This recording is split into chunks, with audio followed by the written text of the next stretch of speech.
Namo Buddhaya, good morning, and welcome to the Buddha Dhamma TV. I am Lisa Chu. Before we begin our program, let us join a group of Venerable monks praying for our upcoming insightful talk with Venerable Dr. Chandana of the United States of America.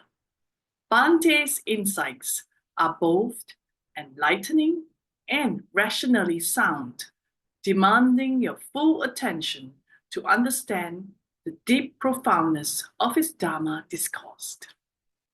Don't miss the opportunity as Dr. Bante illustrates the Brahma Ayatana Sutta. In English, it is the Brahma God's Request. Now, here is Venerable Dr. Chandana to deliver the second part of his talk. Let's see what Lord Buddha says. Thus spoke the Brahma Sahampati as he continued by uttering these words in verse.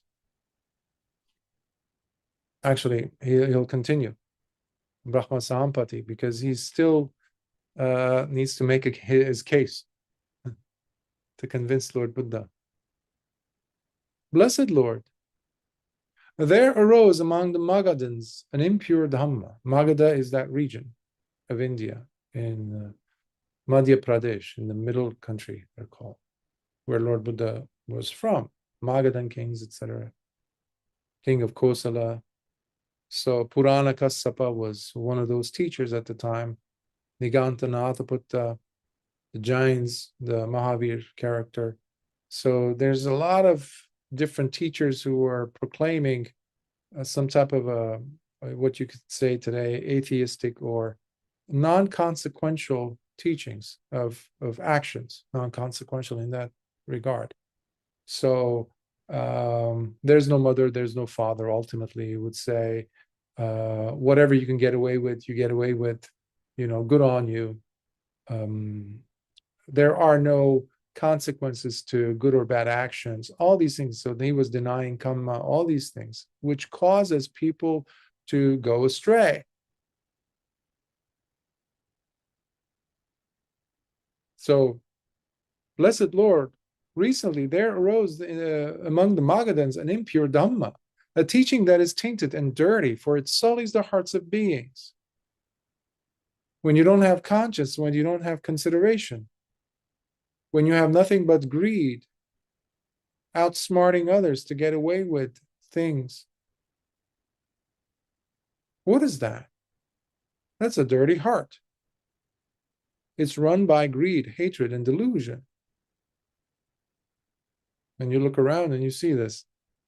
Now, let these people hear and listen to the genuine Dhamma that is utterly pure, which the impeccable one has discovered, and fling open the gate to the deathless, O blessed Lord. Just as someone who reaches the highest point on a mountaintop is able to see everyone in all directions beneath him, in just the same manner, O peerless and all-seeing wise one, you have indeed become the Dhamma itself. You have reached the very highest point achievable by any being. And now you look down upon all these beings everywhere, as you witness them drowning in their despair, pain, and misery, being unaware and unable to shake themselves off from sorrow and endless torment, overcome by the ceaseless cycles of rebirth and getting old. Rise, therefore, O conqueror, rise, O matchless vanquisher, you who have made it on your own and owe nothing to absolutely no one. Lord Buddha didn't have a teacher, to become a Buddha. People forget that. He made it on his own. Some people were there to help him with getting into some jhanas, this and that, but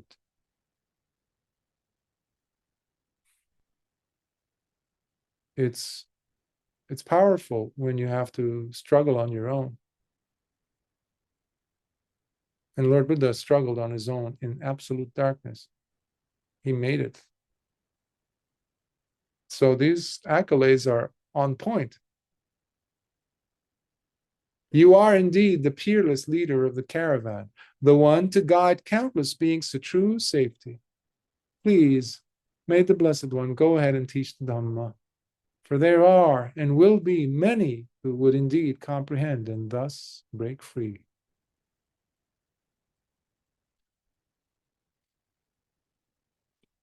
Beautiful verses that Brahma Sampati spoke.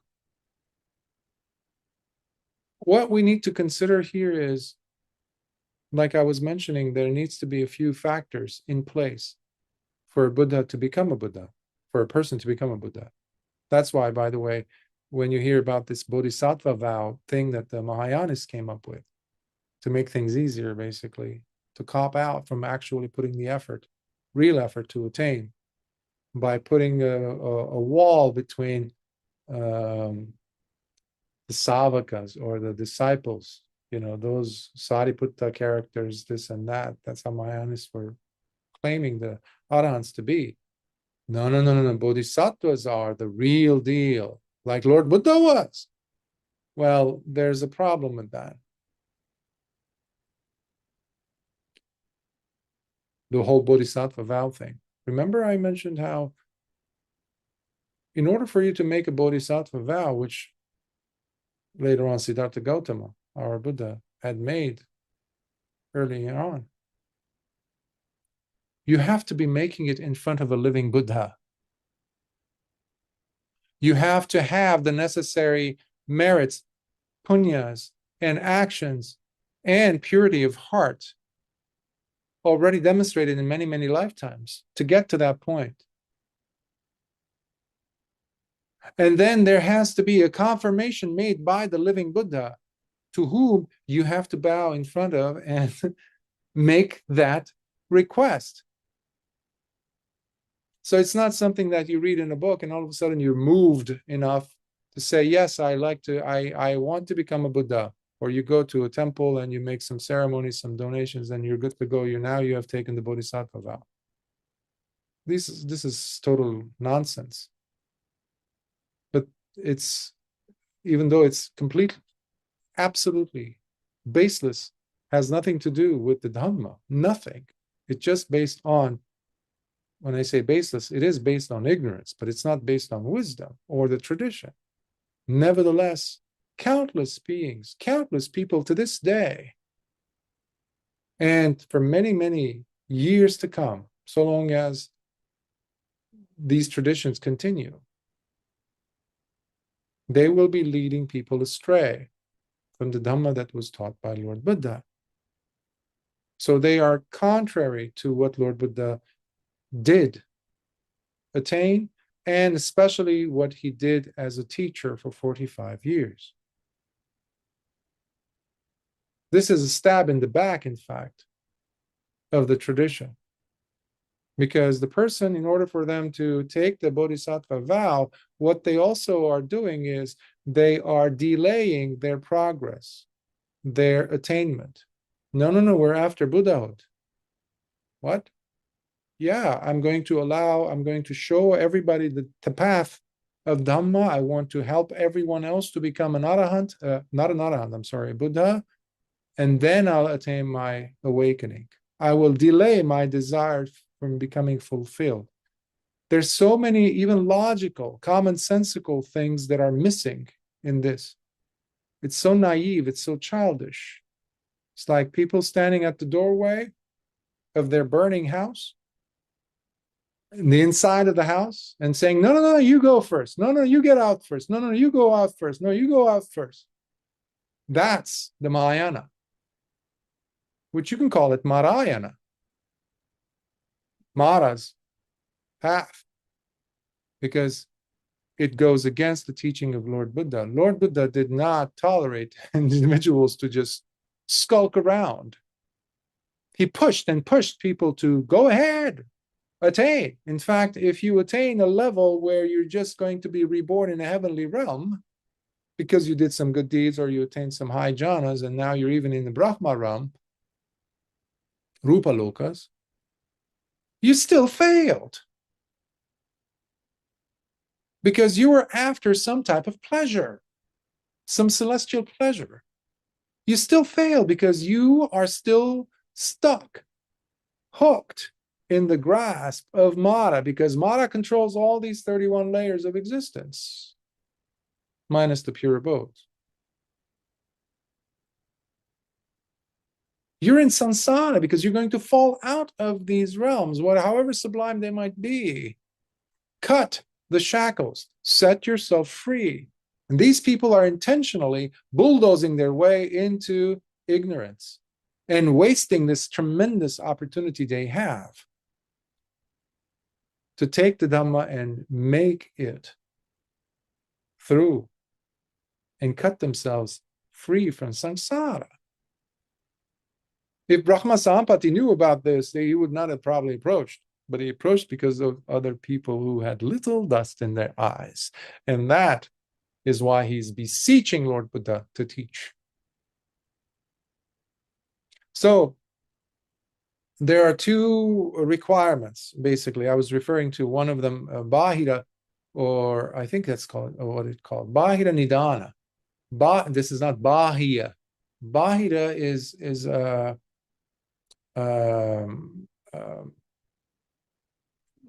cause, an external cause from the outside that has to be there, triggering or inviting or requesting or allowing the Buddha to teach the Dhamma. That has to be there. One. So there needs to be an external invitation.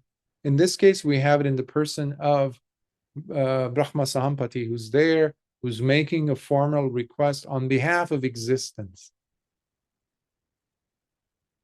So that is the number one factor. The second factor is, in Pali, it's called Ajhatika Nidana, which is the cause that comes from the person, from internally generated.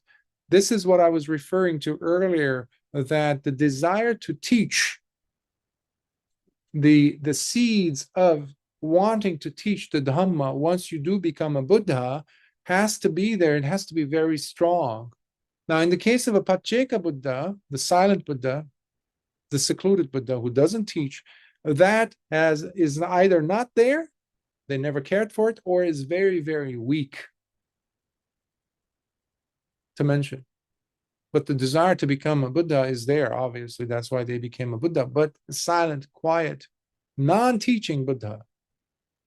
So here we just saw the worldly factor, the requirement or prerequisite being displayed in the form of Brahma Sampati coming to Lord Buddha, making a formal request, and also making a good argument for us. He's fighting for us. He's fighting for us. Brahma Sahampati. Let's see what happens next. It was at that moment that the Blessed One, while considering this heartfelt request from the Brahma God Sahampati, scanned the entire cosmos with his mind, as he looked deep into the very hearts of beings with the purity of his Buddha heart, compassionately gazing upon all beings throughout existence. And by carefully examining and scrutinizing as he scanned the hearts and minds of beings, thus, with his Buddha heart, the Blessed One saw that there were indeed beings who were ready, beings who had but a little bit of dust and dirt still left in their eyes, as well as many other beings with piles of thick dust and dirt in their eyes, who were not ready at all. Similarly, he saw that there were beings who with keenly sharp and inquiring faculties, as well as those with dull and weak faculties.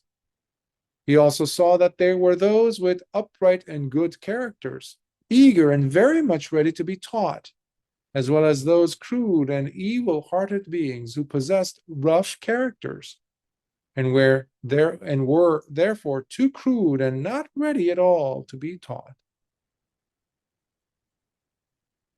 So he's not doing the all or nothing thing. The world, you just forget about it. It's not worth it. He's not doing that. He's now looking and seeing there are some gems, some jewels, some diamonds in the rubbish pile.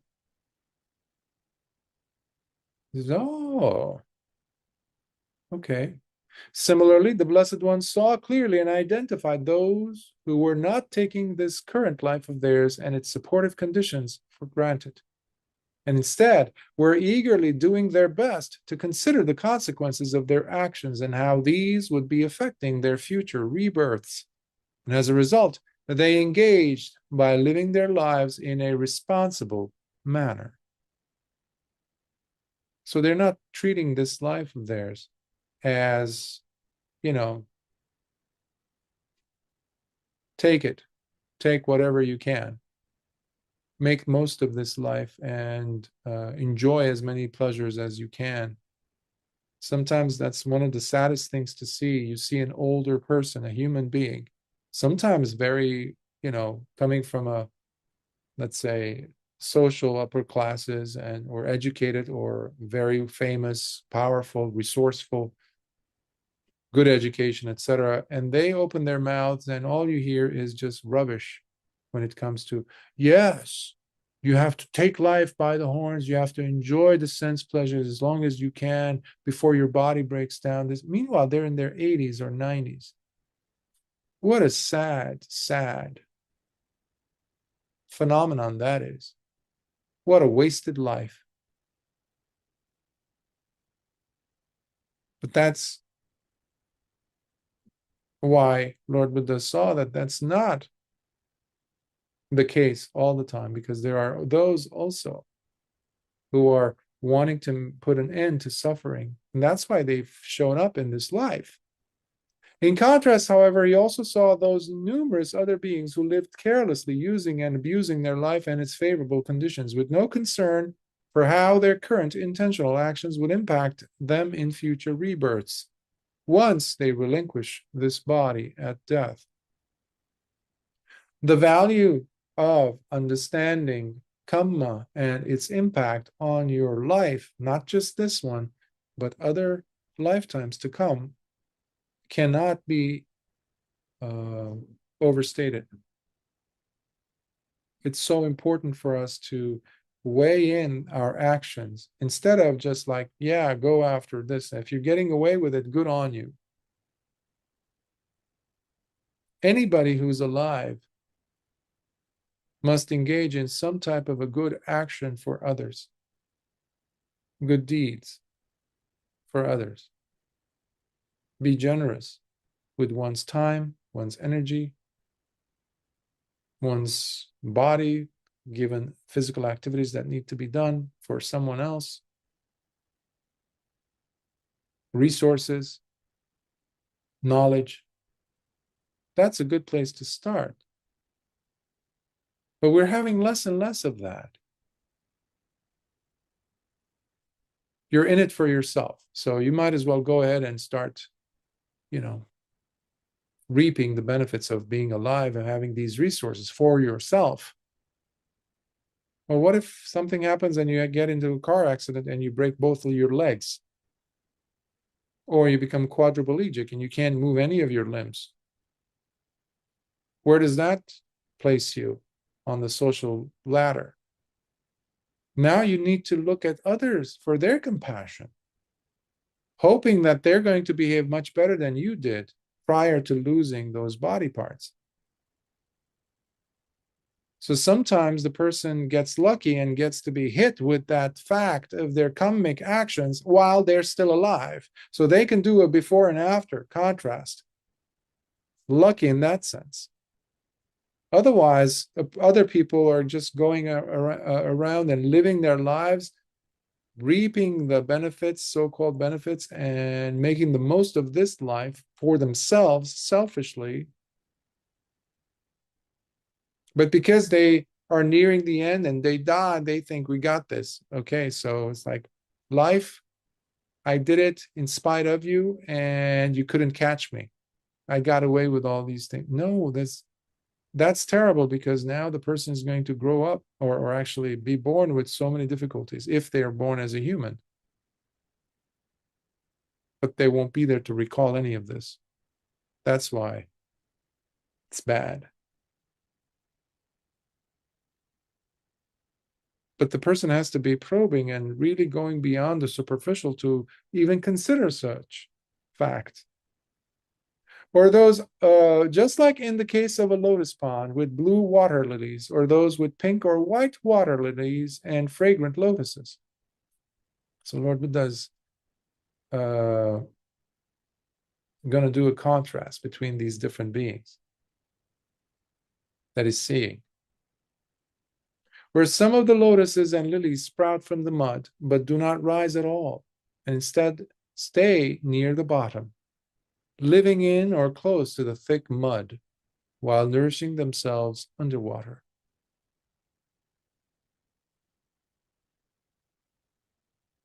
Well, animals are going to come and eat those budding lotuses. Turtles love sticking around at the bottom. Why? Where are they getting their food from? It's mud. And most of it is they can't, they will eat those budding lotuses that barely made it out of the mud. But that's not why they were born. You have to have the drive to push yourself up and up and up and away from that environment. Then he saw those other lotuses and water lilies that once having sprouted in those pools, they grow higher but stop short from reaching the surface of the water, whereas some others push their way through and go high enough to emerge from the water's surface, yet stay there and do not rise any further, still smudged and surrounded by the water. While there are also those lotuses and fragrant water lilies that once having sprouted, they shoot upward, growing non-stop as they pierce through the water surface and do not relent until they have broken free. And thus, they emerge out of the pool while standing freely, high above it, with their dry petals left untainted and untouched by the water underneath. And that's the image of an arahant. That's the image of, in fact, I would say all of the noble disciples, anyone who has seen the Nibbana, has experienced Nibbana, but usually it's a reference for the arahant. Water is not touched by its petals. And if it does, it just flows down, like we saw in the Indriya Bhavana Sutta. It doesn't stick. In just the same manner, the Blessed One saw clearly and identified those who were not taking this current life of theirs and its supportive conditions for granted, and instead were eagerly doing their best to consider the consequences of their actions and how these would be affecting their future rebirths. As a result, they engaged in living their lives in a responsible manner. In contrast, however, he also saw numerous other beings who lived carelessly, using and abusing their life and its favorable conditions, with no concern for how their current intentional actions would impact them in future rebirths, once they relinquish this body at death. Having now scrutinized and clearly seen the vast potential that lay in waiting, the Blessed One replied to the request made by the Brahma god Sampati, who was still there, bowing at the Blessed One's feet, as he spoke these words in verse. This is Lord Buddha. And so it is, for at last, flung open is now the very gate to the deathless. It was due to the prospect of being unnecessarily troublesome to me, due to this wonderful Dhamma being misunderstood by this generation of beings, that I initially considered not teaching, O Brahma, this subtle and beautiful Dhamma that truly awakens. So this is, commentaries say, this interaction has to happen with every Buddha. Once Buddha becomes a Buddha, they pause. There's a hesitation. It's not like they're acting, they're playing a role. No. But it happens. Only a Tathagata knows this. Just like a Tathagata knows the minds and hearts of the previous Tathagatas, we cannot know. Only Tathagata knows. And he also knew that what he was realizing about the world not being ready and having that leaning away, he didn't say immediately, I'm going to stop, that's it. No. If you recall, Lord Buddha's heart leaned away from the prospect of teaching. So that was an invitation for Brahma Sahampati, for existence itself, to send a representative to the Buddha to beseech him to teach the Dhamma. That was the requirement. And then he would look and he would see and he would say, yes, there are indeed those with little dust in their eyes who are ready. What do you call Venerable Chulapantaka, whom we covered some months ago, who had a dull mind, who was so slow that he couldn't even memorize a single line of a verse? Not a single teaching was able to get in through his head. But Lord Buddha knew that there were many Chulapantakas type of people, us. Not just at his time, but those that will come in the future. And our struggles, how we hit against the wall, is like, this is a samadhi, I'm falling out of it, Bhante. How come I can't stick? I can't make it stick. I have a moment of panya here, and I have a moment of avidya there. This is unfair. So I must be dumb. And then you recall Chulapantaka. Okay, hold on. I don't think I'm at that level. What happened to Venerable Chulapantaka? He became an arahant. First level, with abilities, psychic abilities, that everyone else would rival everyone else with psychic abilities. So there's hope. So I would like you to think about yourselves falling into the first category, those with little dust in their eyes. That's why you're here. That's why you're listening to the Dhamma. Week after week. But remember, there are many, many, many, many, many others who come to the Dhamma and they say, no, this water in the pool, this pond, this is lovely. In fact, I'm going to stay in the coziness of the water inside. Underneath the surface, it's safer. You know what? No, I think I'm going to I need a pillow. I need to put my head on the cushiony mud and not get up from there, higher from there. All this is a person's choice. So you need to have the initiative, the courage, the gusto, the fortitude to say, no, I might end up being that quadriplegic tomorrow, or lose my mind, or have an accident and die, or not be able to sit again ever in meditation with a straight spine. There goes that. Or not be able to remember anything. Forget the Dhamma, even. Severe case of Alzheimer's. What happens then? Now you know how it feels to be eaten up by a turtle at the bottom of a pool. Then realizing with utter delight that his request for the Blessed One to go ahead and teach the Dhamma was accepted by the great teacher, Brahma God Sahampati respectfully paid homage again as he bowed and then circumambulated the Tathagata by keeping him to his right. And then, just as he had manifested, he disappeared right then and there. Sadhu, sadhu, sadhu.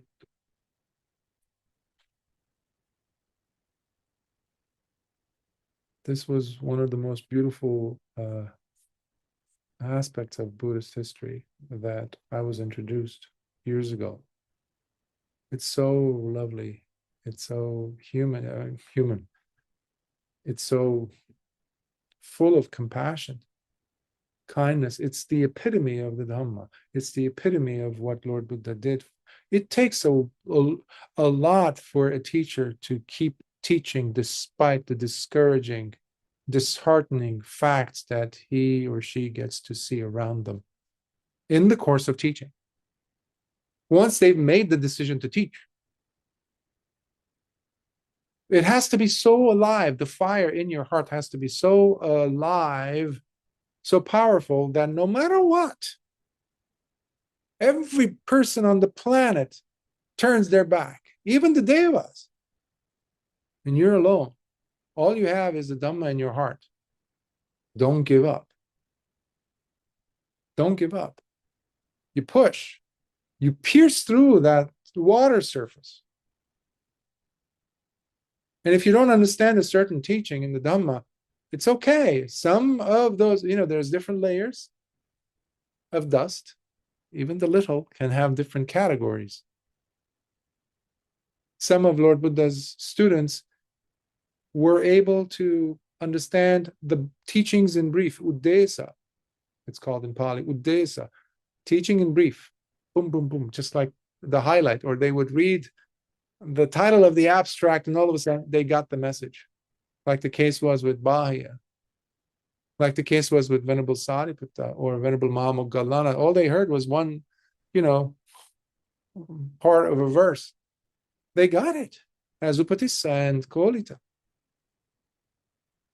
And then you have the other, with a little bit maybe extra grains of dust in their eyes, who need a little bit more probing, more effort. And that's okay. For them, Lord Buddha taught the Nidesa version of the teachings, which are more detailed. More detailed. To allow them to say, oh, but you have to put the effort. And not be lazy. The effort that comes when you apply your practice, you bring your practice into your life becomes your practice. You don't keep the practice as 1 or 2 hours of sitting every day. And then go about your business, have fun, just do this, do that, and basically put it on the shelf. Like you use your car basically during the day if you drive, and once you come back, or your briefcase, your work briefcase, or your laptop for your work, when you come home, what do? I used to have a bowl for my keys. I used to put the keys, or actually I would hang it on the wall, car keys, and that's it. I'm not going to need them while I go to bed, while I'm sleeping. Similarly with the work laptop, I would put that away because I'm not going to use it.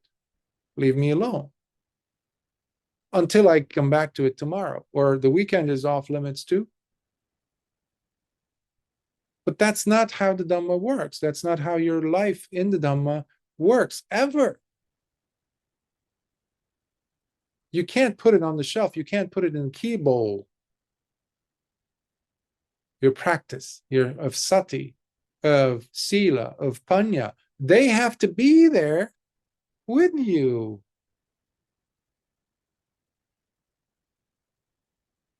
So it's not a matter of when it is convenient for you.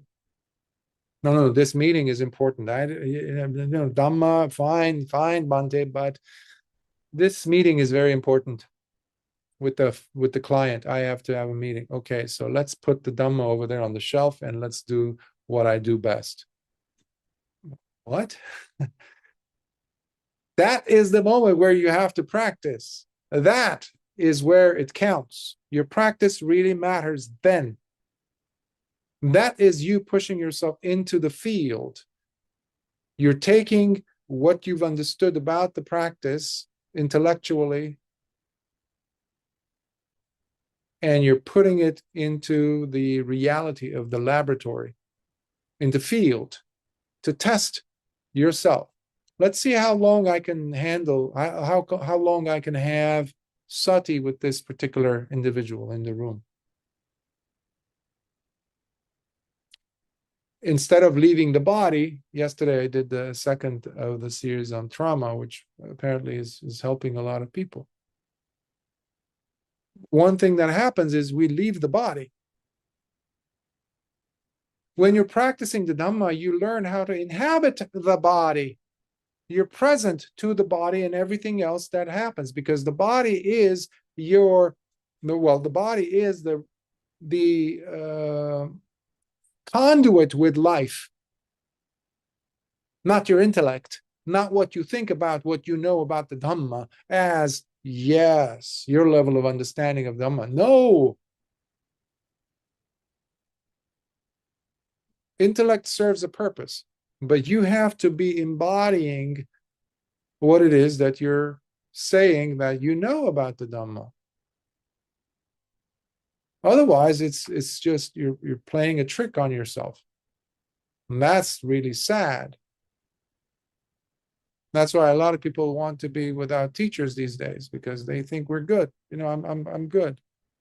Lord Buddha, you just said, Bhante, Lord Buddha didn't have a teacher, so I should be fine.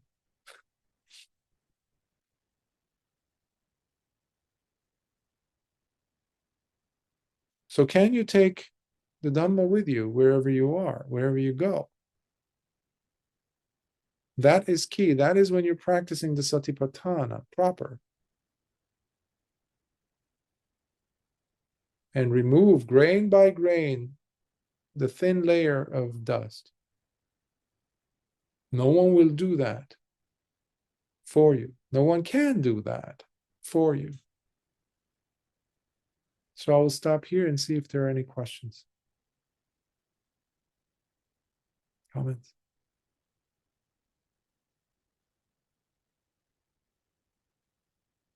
I hope you enjoyed it too, this sutta, because it's so beautiful, so lovely. It's very inspiring. And I'm glad. We are eternally glad for Brahma Sampati to have taken the time, the energy. You see this encounter in different sources, by the way. You see it in the Vinaya, you see it, I think, also in the Udana, in the, if I'm not mistaken, in the Sutta Nipata. So, and there's some expressions where, I think it was in the Sutta Nipata, where Brahma Sampati goes, it's like, and makes another declaration. And he says, the gates of the deathless have now been opened. He's like as jubilant as a little kid. He's so happy. He was awakened, you know. He didn't technically need the Dhamma. He was doing it out of the compassion in his heart, out of the dana in his heart. He had attained.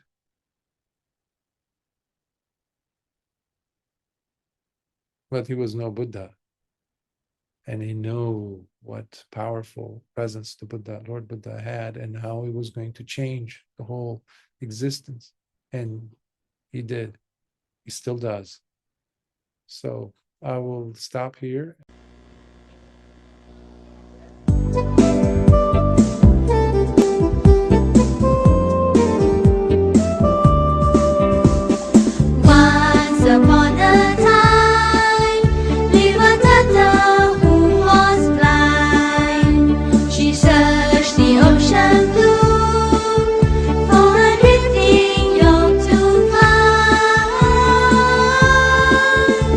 She walked through the rainbow.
Venerable Balangoda Ananda Maithriya Nayaka Thero was a Sri Lankan scholar monk.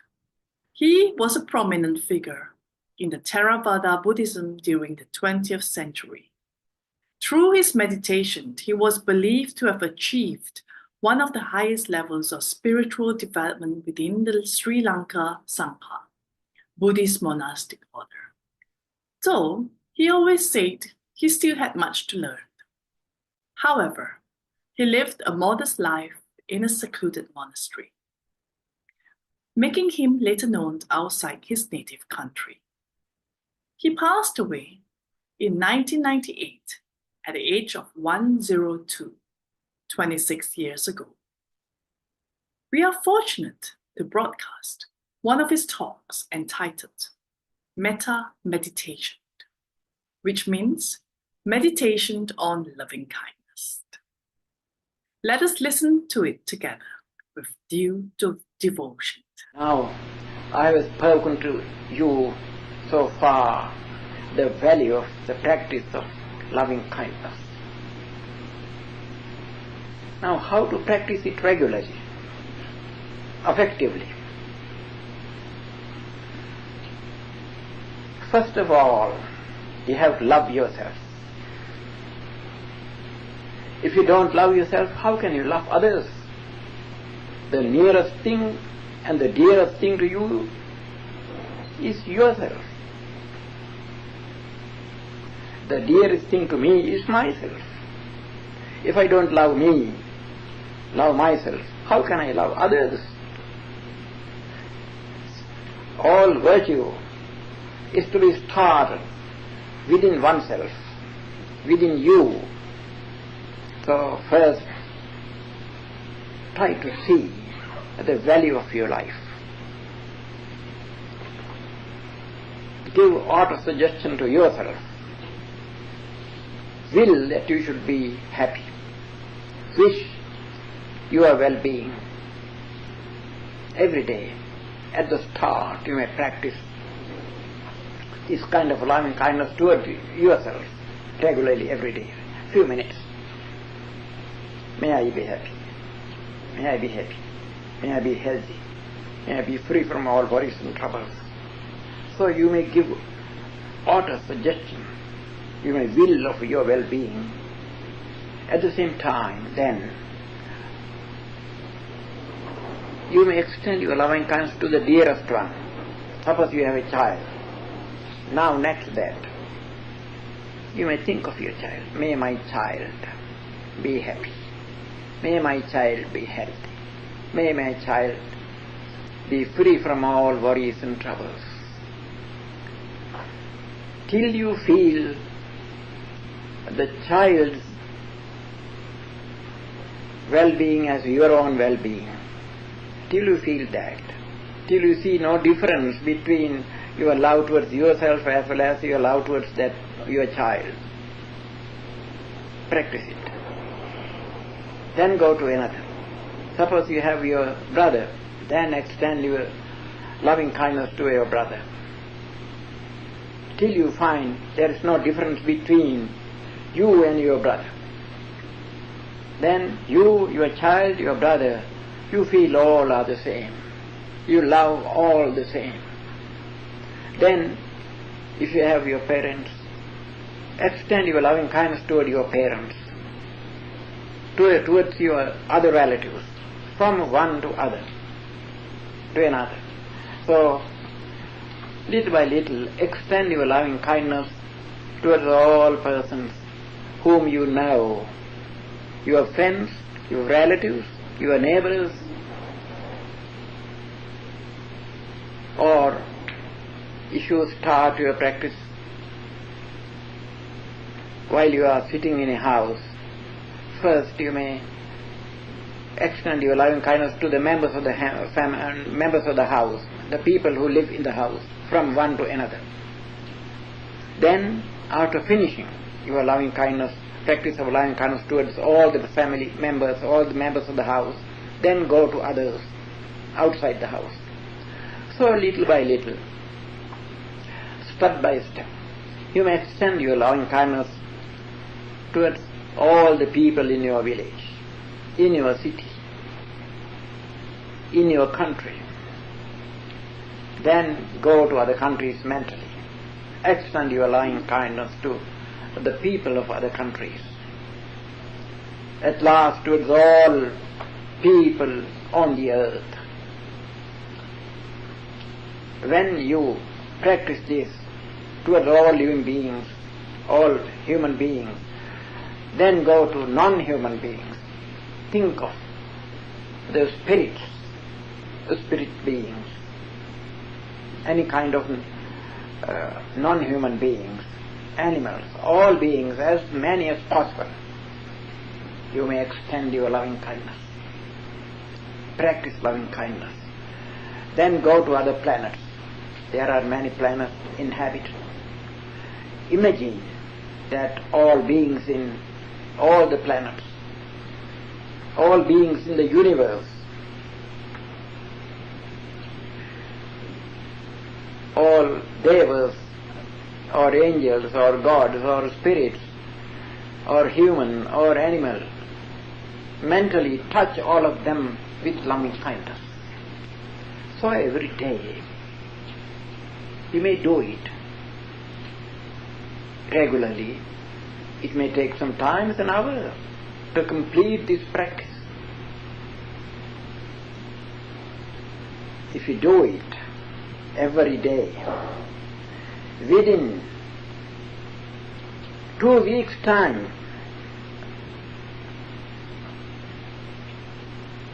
I am assured of that. Within 2 weeks' time, if you do it properly and fully well and perfectly, actually you will find the value of this practice. All people living in your place, in your town or in your village, whosoever meets you, you feel that he is showing some kindness to you. Wherever you go, if you work in an office, at once the other persons who work in the office show a special kindness towards you. The head of the office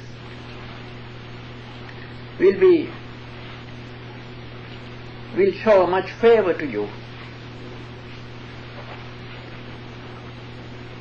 So everywhere, wherever you go, you feel that all people pay some regard to you. You don't find any enemy, any person who is disagreeable to you. Nowhere there is hostility. Nobody is hostile to you. Then you feel very happy.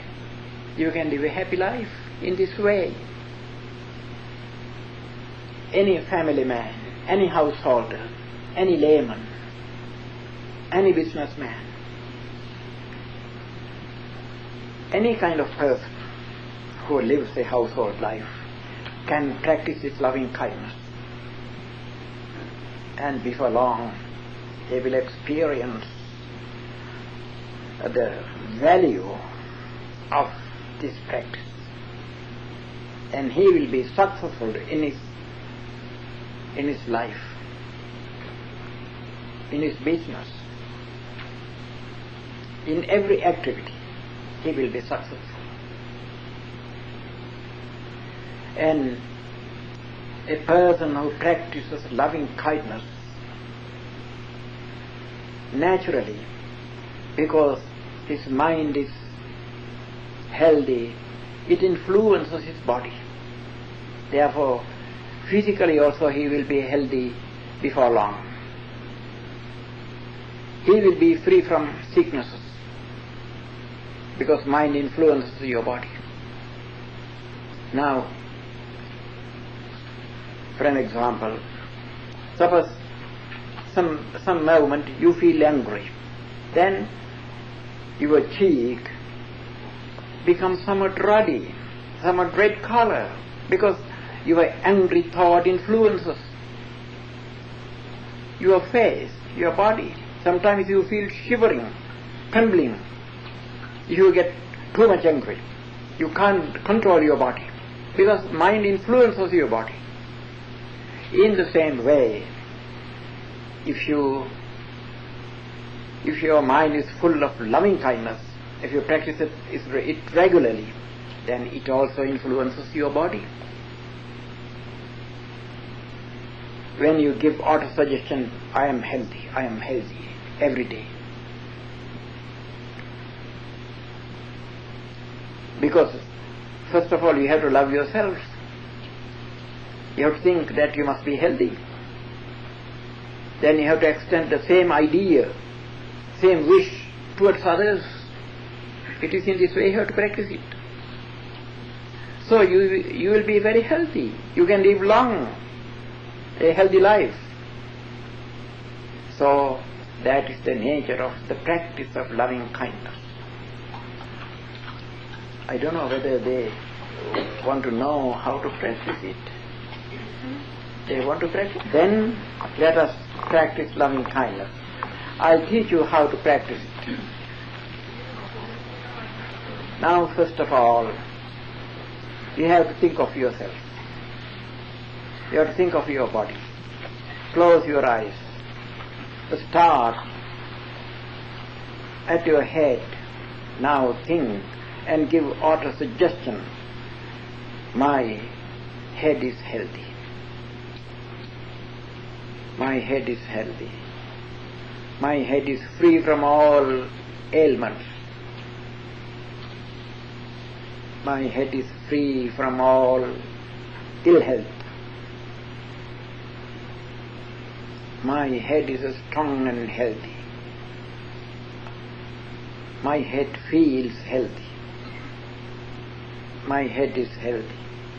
My head is healthy. My head is healthy. There is no sickness in me, in my head.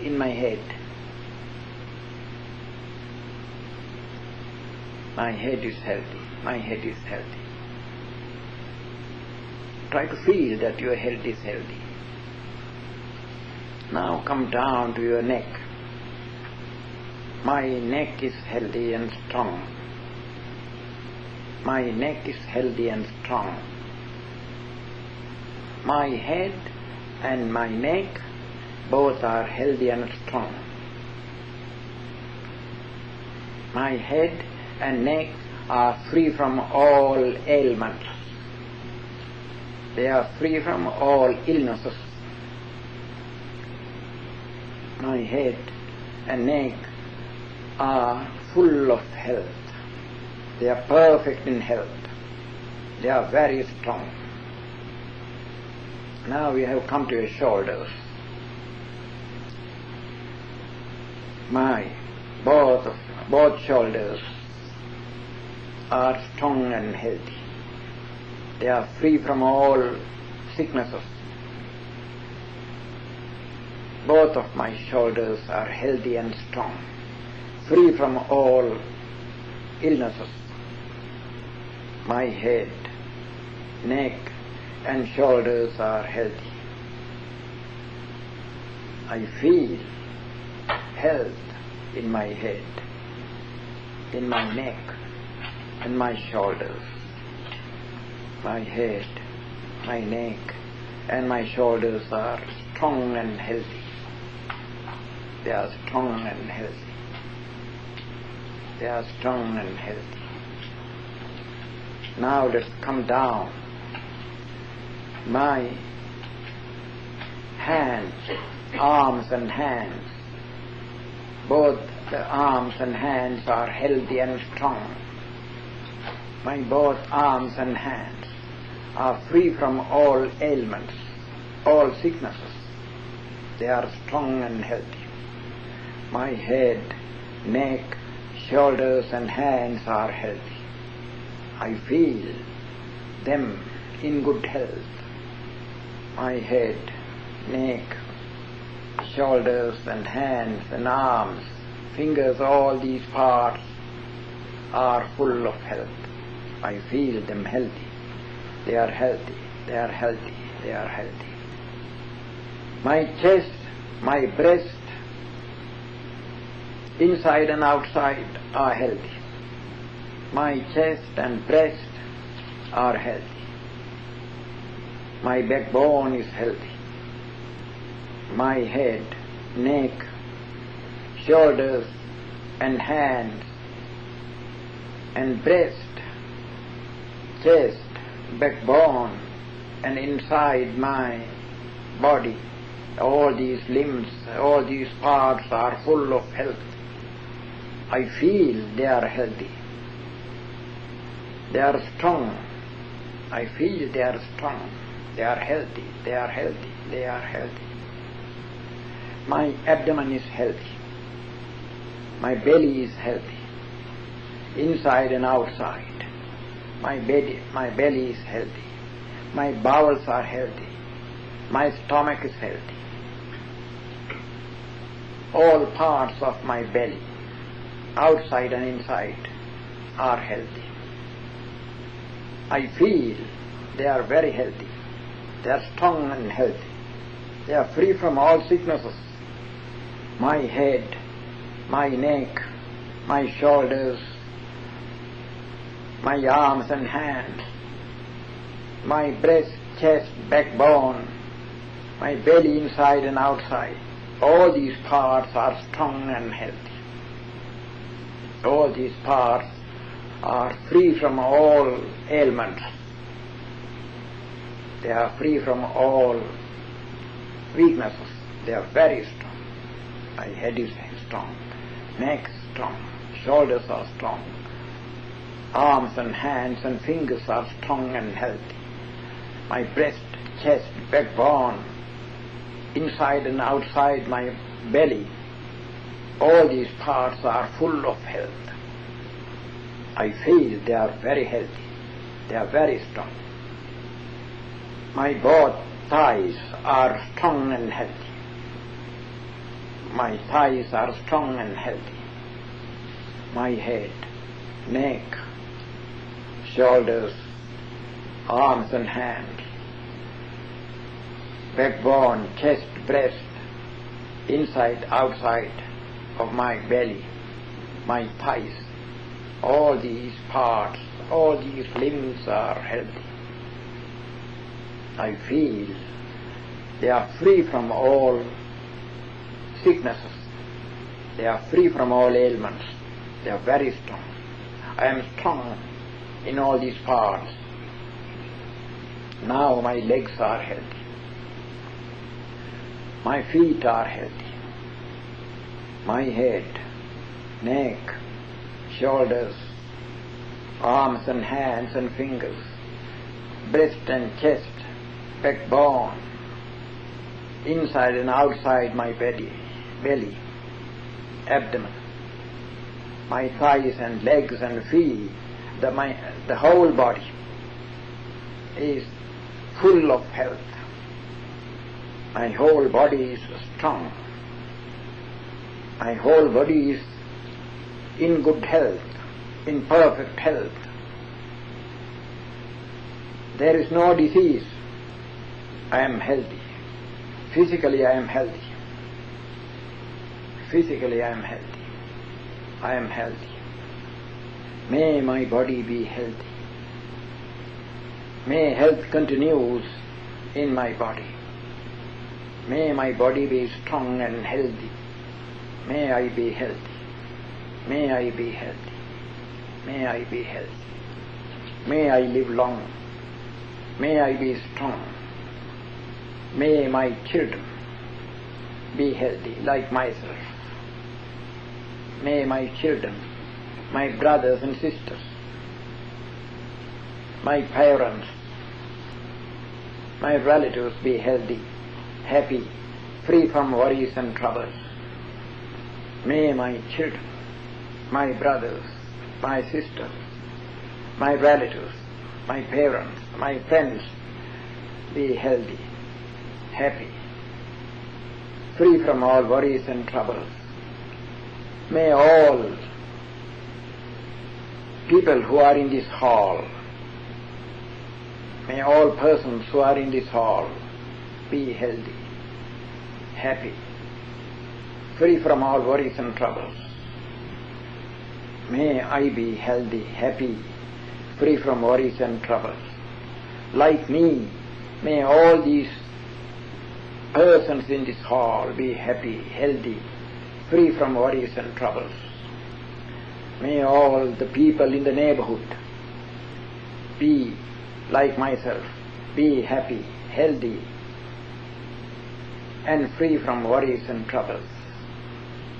May all people in the neighborhood be happy, like myself, be happy, healthy, free from worries and troubles. May they live happily. May they live happily. May they be happy. May they be free from worries and troubles. May all people in this city, in this town, be healthy, happy, free from worries and troubles. May all people in this town, including me, be healthy, happy, free from worries and troubles. May all people in this town be happy, healthy, free from worries and troubles. May all people in this country, in this Canada, be happy, healthy, and free from worries and troubles. May all people in this Canada be happy, healthy, free from worries and troubles. May all people in USA and other parts of America, in this whole continent, be healthy, happy, and free from worries and troubles. May all people in America, North, Middle and South, may all people in this America, in this continent, be happy, healthy, and free from worries and trouble. May their hearts be full of peace. May their hearts be full of peace, full of friendliness, full of kindness. May all people in America, in Europe, be happy, healthy, free from worries and troubles. May they love peace. May they have kindness. May they be kind to all people. May all people in Asia be happy, healthy, free from worries and troubles. May they love peace. May they be kind to all people. May all people in America, in this country, in America, in Asia, in Europe, in Asia, be happy, healthy, free from worries and troubles. May all people in Africa be happy, healthy, free from worries and troubles. May they love peace. May they be kind to all other people in the world. May all people in Australia and other islands round it be happy, healthy, free from worries and troubles. May all people in this country, in this America, all people in Europe, all people in Asia, all people in Africa, all people in Australia, may all people in these countries, in these continents, be happy, healthy, free from worries and troubles. May they be tender-hearted. May they be kind to each other. May they be kind to one another. May they be kind to all other people in the world. May they be peace-loving. May all beings, all animals, all beings that live in the land as well as in water, may all these beings be happy, free from troubles and worries. May all living beings on this earth be happy, healthy, free from worries and troubles. May all non-human beings, may all spirits, may all devas, may all angels, may all gods be happy, healthy, free from worries and troubles. May all beings in other planets, all beings in the universe be happy, healthy, free from worries and troubles. May I be happy, healthy, free from worries and troubles.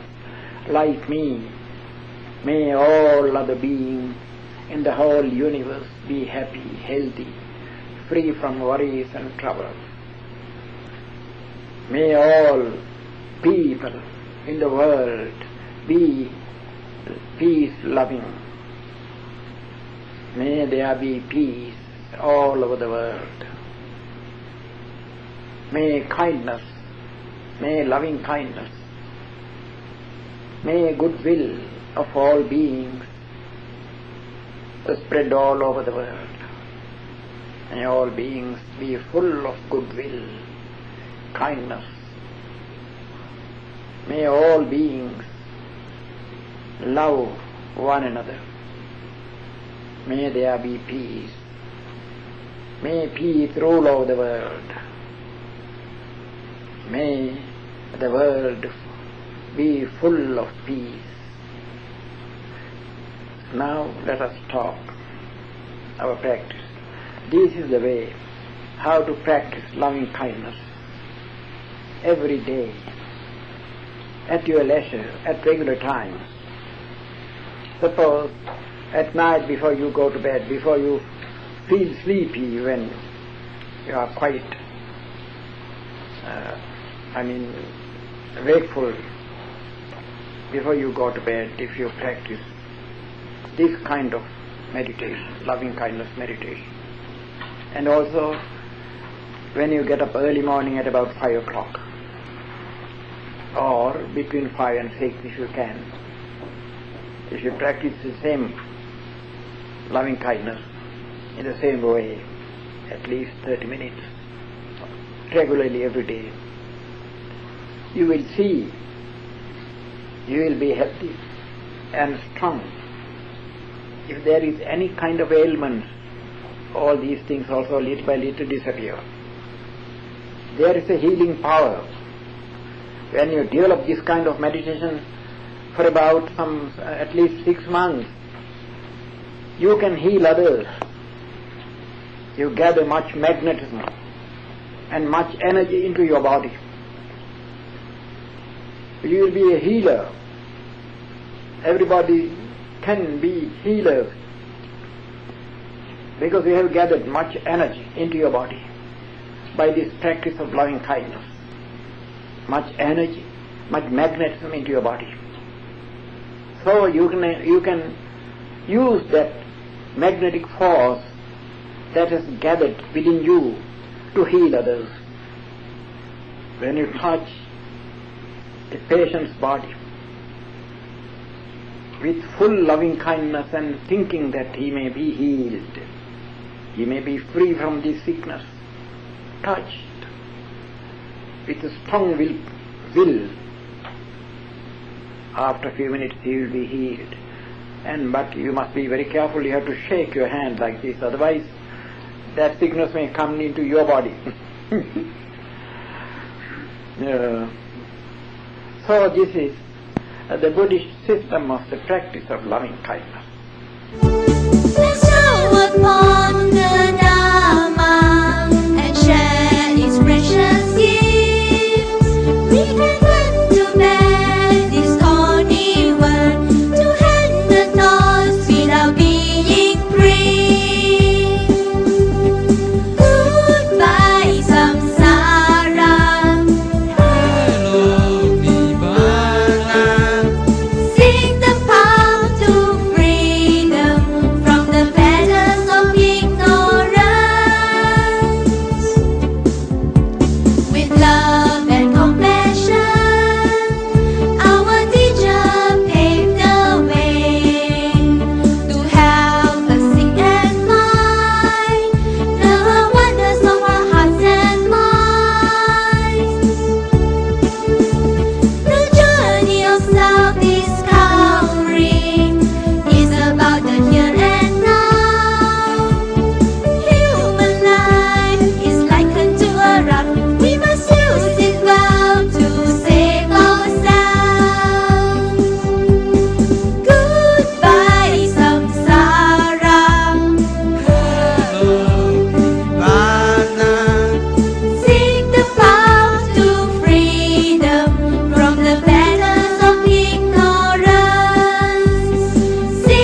That's all now for today. If you have any questions or concern, please contact us at info@buddhadharmatv.com.